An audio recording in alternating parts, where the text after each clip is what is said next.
Hello दोस्तों, comics गुरु channel पर आप सभी लोगों का स्वागत है। हमारी आज की कॉमिक्स है रविन्द्रनाथ टैगोर की कॉमिक्स। जी हाँ दोस्तों, ये गौरव गाथा की पेशकश है और ये पार्ट 2 है। इसका पार्ट 1 हम पहले ही पढ़ चुके हैं। तो चलिए शुरू करते हैं। बच्चे बागवानी में भी सहायक होते थे, वे नाटक भी खेलते थे। कितने होनहार बच्चे हैं। टैगोर अक्सर बच्चों के खेल में हिस्सा लेते थे, किंतु टैगोर को जो प्रसन्नता अपने स्कूल में होती थी उससे दूसरे ईर्ष्या करने लगे।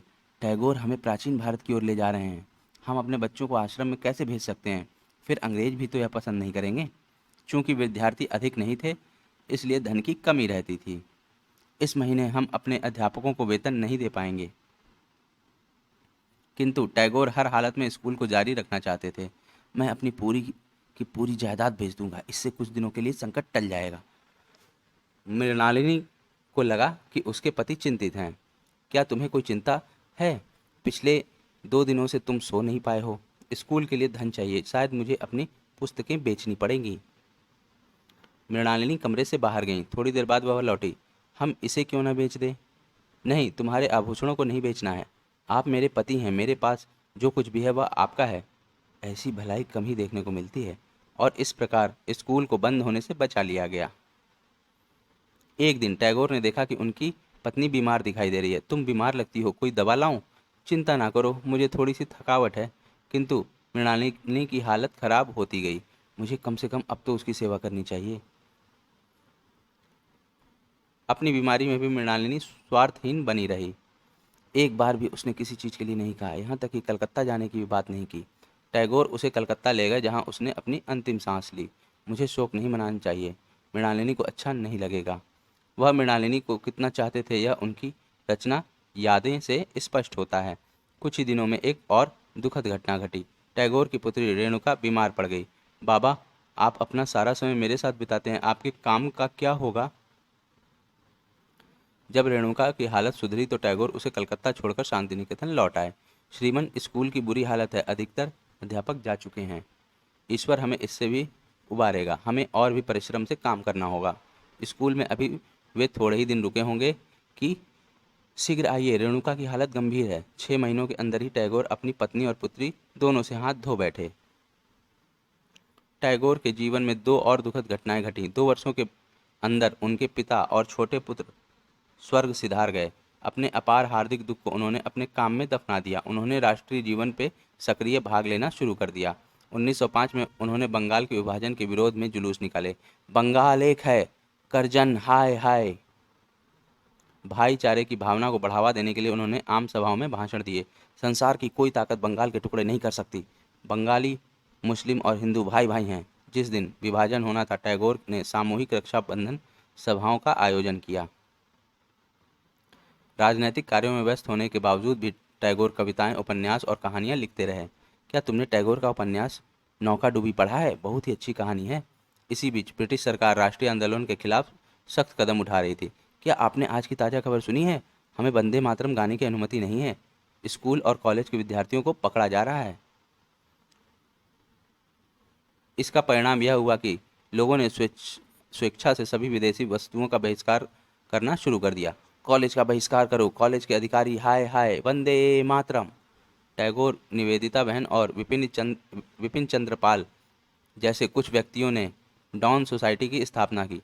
हमें श्री अरविंद से अनुरोध करना चाहिए कि वे बंगाल नेशनल कॉलेज के प्रधानाचार्य बने। टैगोर ऊंची कक्षा के विद्यार्थियों को साहित्य विषय पर व्याख्यान देना देते थे। यद्यपि टैगोर राष्ट्रीय आंदोलन में बहुत सक्रिय थे, किंतु धीरे धीरे वे उससे अलग होते गए। हमारे अपने आदमी ही आपस में किस तरह से लड़ रहे हैं। सूरत कांग्रेस अधिवेशन में जो कुछ हुआ है उससे प्रत्येक भारतीय का सिर शर्म से झुक जाना चाहिए। टैगोर ने अपना समय शांति निकेतन में लेखन कार्य में बिताने का निश्चय किया। ये कविताओं की पुष्पांजलि ईश्वर को अर्पित करता हूँ। मैं उन्हें गीतांजलि का नाम दूंगा। दिसंबर 1911 में किंग जॉर्ज पंचम भारत आए। किंग जॉर्ज ने बंगाल के विभाजन को खत्म कर दिया है। हम चाहते हैं कि आप इसकी प्रशंसा में एक गीत लिखें।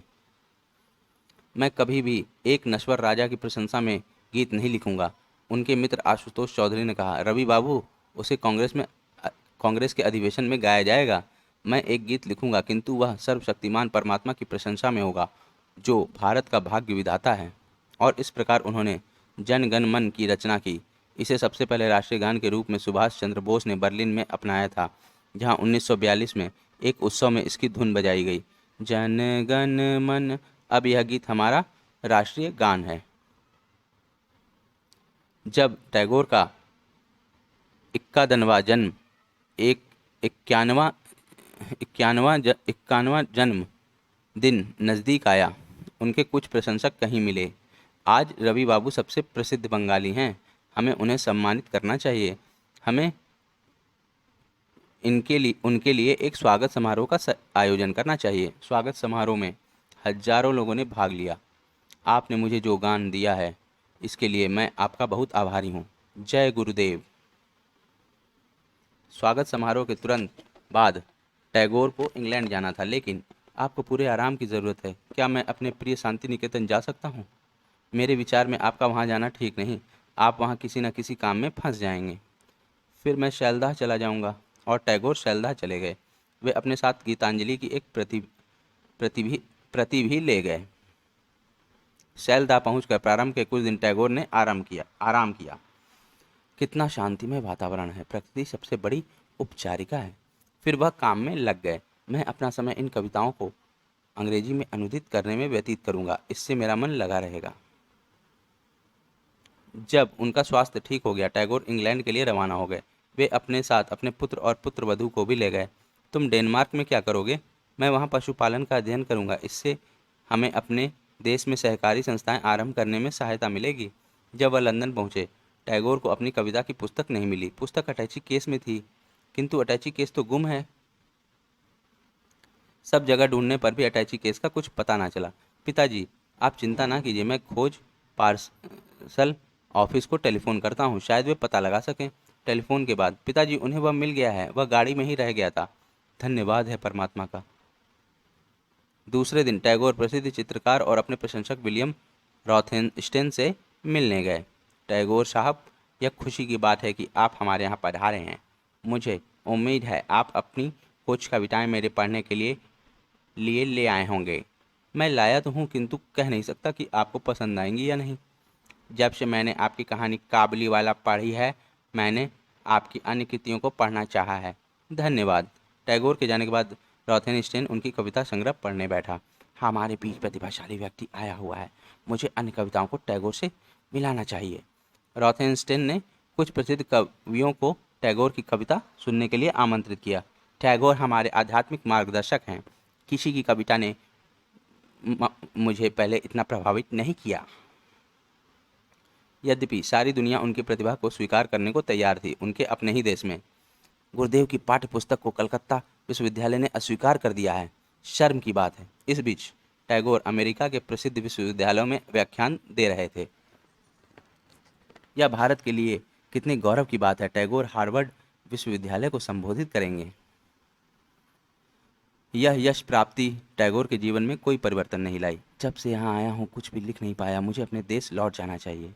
अपनी यात्रा को बीच में ही समाप्त करते हुए टैगोर भारत लौट आए। मुझे शांति निकेतन में पूर्व और पश्चिम के समागम का प्रयास करना चाहिए। लौटने पर टैगोर सीधे शांति निकेतन गए। यह मेरा घर है, यहाँ आकर मैं बहुत प्रसन्न हूँ।